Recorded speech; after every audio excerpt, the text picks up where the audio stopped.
one point, but being from the Netherlands, in the Netherlands, we had the new way of working as a movement that's been around for like 20 years or so. And basically that is what some people might now call the hybrid workplace.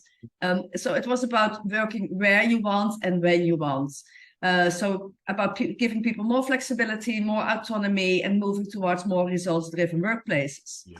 And from that role, for me being an HR director in all those companies, I really embraced that because I thought, well, I think it's an amazing concept because what I see, it's so clashing with reality in this corporate structures that keep people small. People get sick, burn out. There are conflicts. Sometimes, you have to solve conflicts that many people here that have a background in HR will recognize.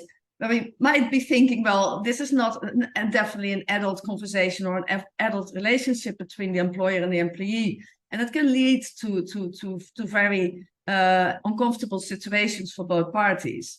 So I was very happy to see how that was like integrated in all those different companies. But what I started to notice is that companies didn't really move towards the actual change in the way they thought about work and moving to autonomy and moving to results-driven workplaces. So there would be like a great office with the beanbags and with the coffee corner and the hot spaces, and people would just dial in from home, like skipping the commute, like the busy times, and they would just come in later. So it looked like it was more flexible, and it was, but it missed the core, the essential, in my view. And a lot of critics were always saying, well, it's never going to work that way because managers cannot let go of control. So this is always going to be the reality. And I refused to accept that. I was like, well, I don't want to accept that and just go on with this narrative that everybody is saying, like, managers cannot let go of control, so deal with it. Yeah. Well, first of all, I want to know if that's true.